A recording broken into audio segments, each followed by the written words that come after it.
اور اگر پولیس نے کارروائی نہ کی تو جو ہمارا اعلان ہے جس لیے یہ بندے آئے ہیں اس کتے کو گھر کے اندر جا کے میں کتوں کی طرح گھسیٹ کے لے کے آؤں گا تھانے میں. تو میں بالکل انکاری نہیں, میرا بالکل مقصد یہ نہیں تھا کہ میں 295A یا 295C جس رسالت کے تحت یہ لگتی ہے کہ میں اس کا انکاری ہوں, نہیں, ایسا بالکل ہرگز نہیں ہے.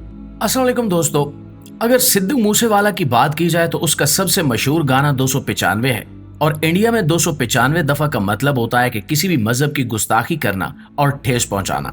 لیکن سوال یہ ہے کہ رجب بٹ نے ایسا کیا کر دیا کہ لوگ سڑکوں پر نکل آئے, تھانے کے باہر کھڑے ہیں اور رجب بٹ کے خلاف جلوس نکال رہے ہیں. آج کی ویڈیو میں ہم انہی تمام رازوں سے پردہ اٹھائیں گے, لیکن ویڈیو کا باقاعدہ آغاز کرنے سے پہلے آپ سے گزارش ہے کہ ویڈیو کو آخر تک ضرور دیکھیے گا, کیونکہ یہ ویڈیو بہت زیادہ اہم ہونے والی ہے.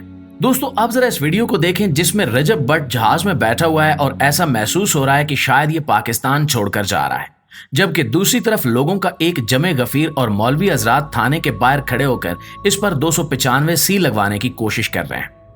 295C پاکستان کے پینل کوڈ کے مطابق وہ دفعہ ہے جو توہین رسالت کے متعلق ہے.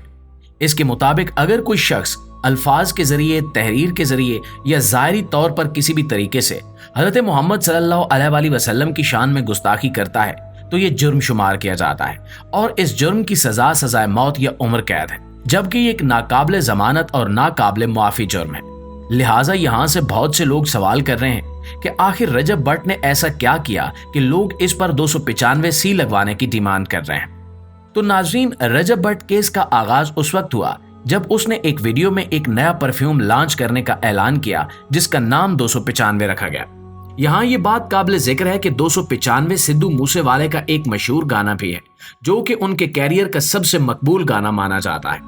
سدھو موسے والا پر بھی 295 دفعہ لگی تھی جو ہندوستان میں مذہبی جذبات کو ٹھیس پہنچانے سے متعلق ہے. رجب بٹ نے سدھو موسے والا کو اپنا استاد مانا اور اسی تعلق کی وجہ سے اس نے اسی نمبر کا پرفیوم لانچ کرنے کا فیصلہ کیا. تاہم مسئلہ تب پیدا ہوا جب رجب بٹ نے اس پرفیوم کی تشہیر کے دوران اپنی ویڈیو میں 295A اور 295C کا ذکر کیا.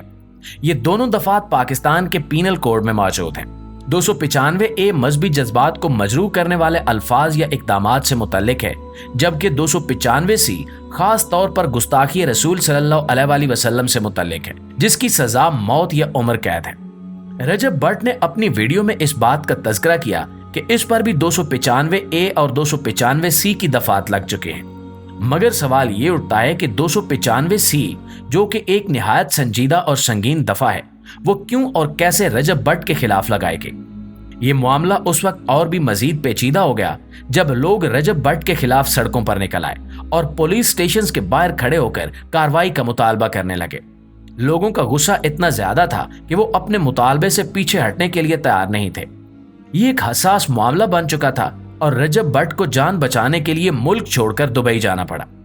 رجب بٹ نے اپنی معافی کی ویڈیو جاری کی جس میں وہ قرآن پاک کو ہاتھ میں پکڑے ہوئے تھا اور پوری سنجیدگی کے ساتھ یہ بیان دیا کہ اس نے کبھی بھی گستاخی رسول صلی اللہ علیہ وآلہ وسلم کا ارادہ نہیں کیا اور نہ ہی اس کا کوئی ایسا مقصد تھا.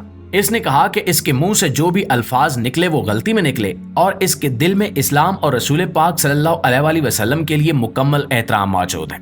اس نے اپنی ویڈیو میں اللہ سے معافی مانگی اور لوگوں سے بھی درگزر کی درخواست کی. معافی کی ویڈیو نے بھی ایک نیا تنازع کھڑا کر دیا. کچھ لوگوں نے اس کی معافی کو قبول کر لیا اور کہا کہ اگر اس نے واقعی معافی مانگی ہے تو اسے موقع دینا چاہیے, جبکہ کچھ افراد نے اس کی معافی کو دھوکہ قرار دیا اور کہا کہ یہ لوگوں کو گمراہ کرنے کی کوشش کر رہا ہے. اس سارے معاملے کا ایک اور پہلو یہ بھی ہے کہ رجب بٹ نے اپنی معافی کی ویڈیو میں اپنا پورا نام نہیں بتایا بلکہ صرف رجب کہا. اس بات نے بھی لوگوں کے ذہنوں میں شکوک و شبہات پیدا کیے کہ وہ اپنے اصل نام کو چھپا کر کسی چال کا حصہ بن رہا ہے. یہ سوال بھی کیا جا رہا ہے کہ اگر وہ واقعی معصوم ہے تو اسے اپنا پورا نام بتانے میں کیا مسئلہ ہے. یہ بھی کہا جاتا ہے کہ کچھ حلقے رجب بٹ کے خلاف نفرت انگیز مہم چلا رہے ہیں تاکہ اس کی شہرت کو نقصان پہنچایا جائے. خاص طور پر سوشل میڈیا پر مختلف افواہیں پھیلائی جا رہی ہیں جن کا مقصد لوگوں کو بھڑکانا اور رجب بٹ کو نشانہ بنانا ہے. رجب بٹ کیس کا مسئلہ حقیقت میں ایک پیچیدہ صورتحال اختیار کر چکا ہے. لیکن دوستو آپ کو یہ بھی بتاتے چلیں کہ رجب بٹ کیس کے دوران ایک اور اہم پہلو سامنے آیا جو کہ مان ڈوگر کی معافی اور عیسائیت کی توہین سے متعلق تھا. یہ سارا معاملہ اس وقت شروع ہوا جب مان ڈوگر نے ایک مذاق کیا